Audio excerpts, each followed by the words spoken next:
Assalamualaikum warahmatullahi wabarakatuh. Hai sobat horor, kali ini aku bakal bawain cerita dari Niskala_skala yang berjudul Perjalanan Menuju Pulang. Nggak usah basa-basi lagi, langsung aja kita mulai.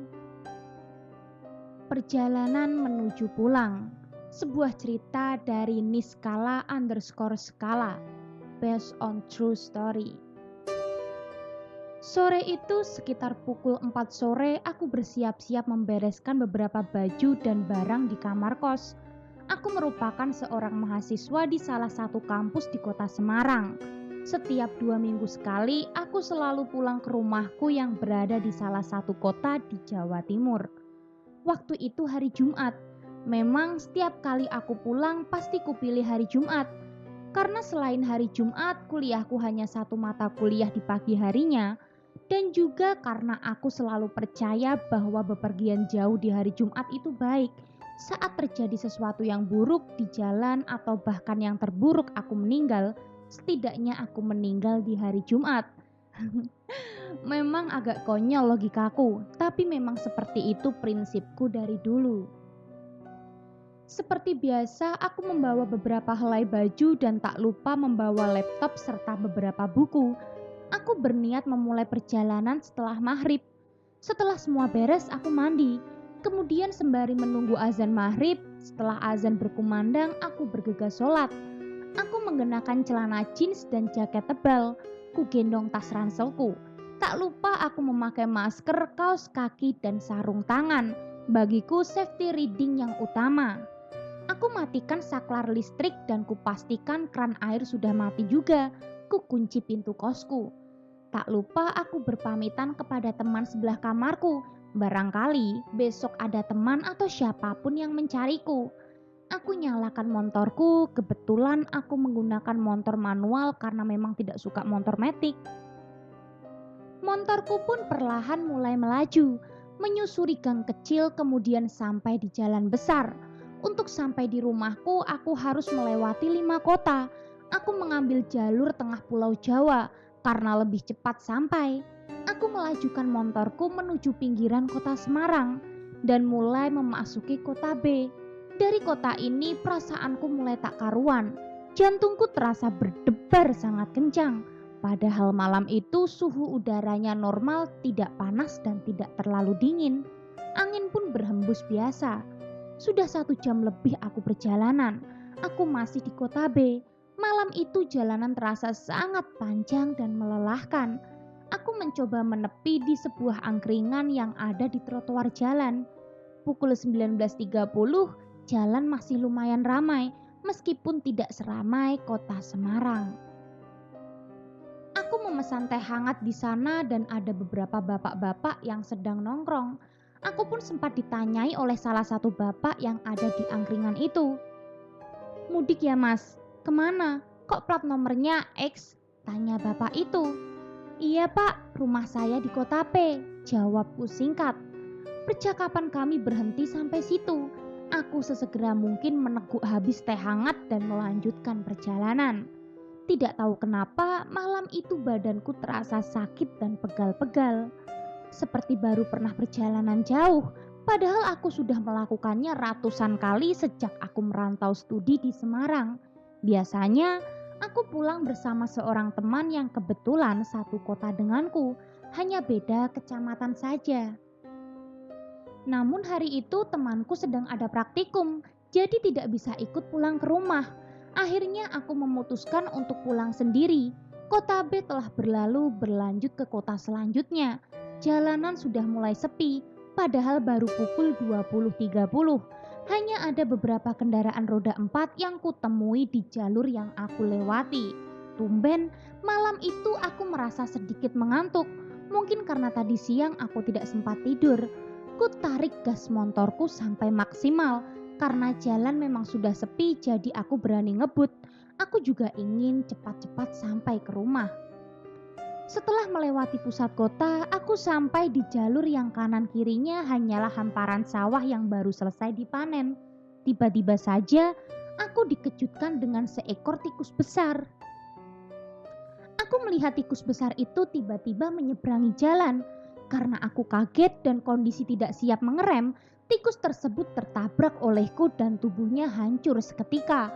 Aku memelankan laju motorku, namun bulu kuduku merinding. Tidak ada satupun rumah di sana. Namun, beberapa kali aku melihat ada pasangan muda-mudi yang sedang memadu kasih di pinggir jalan. Tidak ada kejadian aneh setelah itu, sampai akhirnya aku tiba di kota selanjutnya, kota terakhir di Jawa Tengah yang harus aku lalui. Karena kota ini pun kota yang cukup ramai dengan beberapa kampus besar yang ada di sana. Jadi, aku melajukan motorku dengan kecepatan standar. Bahkan di beberapa titik lampu merah masih sangat ramai dan macet. Setiap kali aku pulang, aku selalu paling malas di kota ini. Karena selain jalan rayanya sempit, tatanan kotanya juga berantakan. Setengah jam kemudian aku sampai di kota selanjutnya, kota pertama di Jawa Timur yang harus aku lalui. Disinilah kejadian-kejadian janggal mulai aku rasakan. Kejadian di luar nalar logika namun tetap begitu nyatanya. Jam sudah menunjukkan pukul 10 malam. Jalanan di kota tersebut sudah sangat sepi. Jalannya besar dan memang aspal baru, jadi masih sangat halus serta lebar. Bahkan belum ada garis putih tengah jalan dan garis pembatas pinggir jalan. Benar-benar masih hitam mulus. Penerangan di jalan tersebut juga sangat minim. Hanya ada beberapa lampu jalan yang berjarak sekitar 1 kilometer dari satu lampu ke lampu lainnya. Itu pun cahayanya tidak terlalu terang. Sebenarnya, aku suka jalur di kota ini. Selain karena jalannya lebar dan halus, di sini juga bukan merupakan jalur provinsi yang biasanya akan ramai truk-truk besar pengangkut barang. Jalur ini memang hanya sebuah jalan aspal yang berkelok, naik dan turun. Di kanan kirinya hanyalah kebun-kebun warga dan kebun pohon minyak kayu putih. Meskipun jalan ini terkesan sepi, namun tidak jarang terjadi kecelakaan bahkan di siang hari. Mungkin karena medannya yang berkelok lumayan terjal. Aku pun selalu berhati-hati jika melewati jalur ini. Aku tidak berani melajukan motorku dengan kecepatan tinggi. Beberapa menit telah berlalu, masih baik-baik saja. Aku sudah melewati beberapa tikungan, tidak ada lampu merah di jalur ini. Saat aku sampai di tanjakan, aku seperti melihat karung menggelinding dari atas. Posisinya aku sendiri, tidak ada pengendara lain yang lewat. Aku perhatikan baik-baik karung tersebut, karena jalanan cukup berkabut, aku tidak begitu jelas saat melihat dari kejauhan. Saat semakin dekat, ternyata yang menggelinding itu bukan karung, tetapi buntalan putih. Pocong. Iya, pocong. Pocong itu menggelinding dari atas menurun ke bawah dengan posisi salto. Entah bagaimana teknis dia salto, tetapi memang begitu adanya. Aku membaca ayat kursi dan surat pendek yang aku hafal. Badanku gemetar, tubuhku berkeringat. Aku tidak bisa melihat wajah sosok tersebut karena aku tidak berani memperhatikan lebih jelas. Aku menancap gas motorku agar cepat berlalu melewati sosok tersebut. Aku sempat beberapa kali melihat ke arah spion dan sosok yang tadi salto berubah menjadi posisi hanya berdiri di tengah jalan.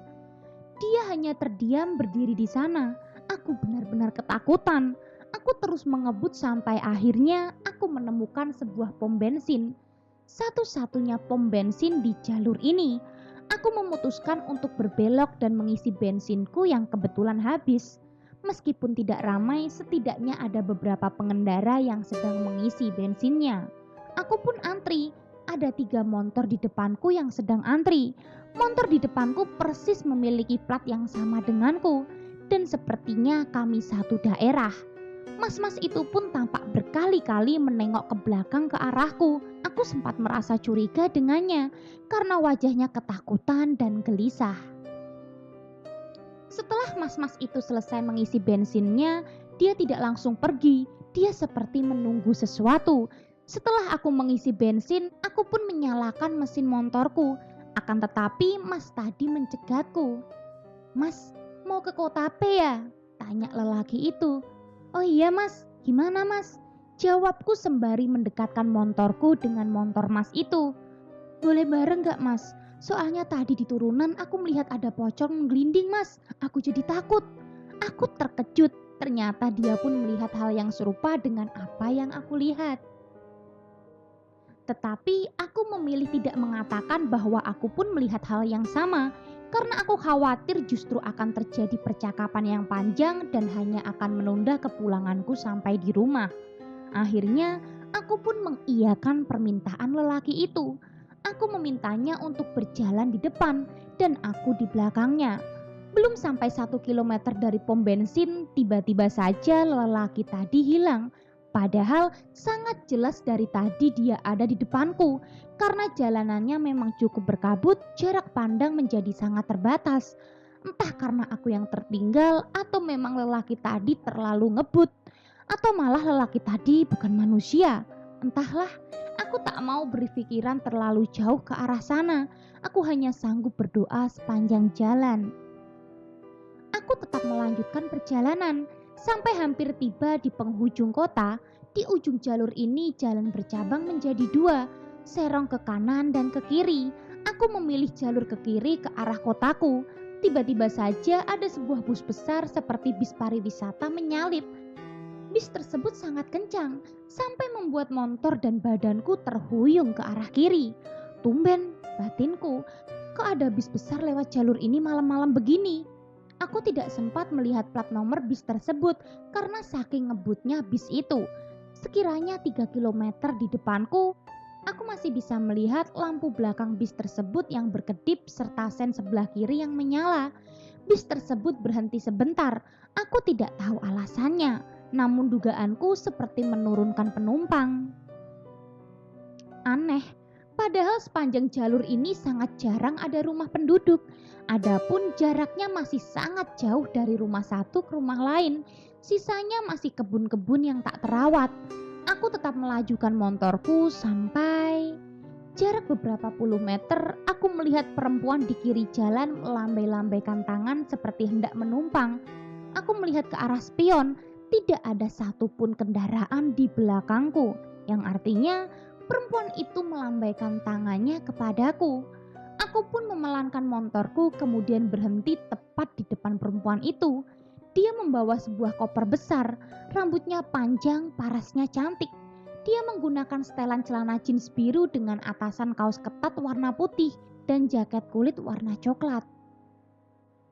Sepertinya dia pulang dari perjalanan jauh. Mas, aku numpang ya, kamu mau ke kota P kan?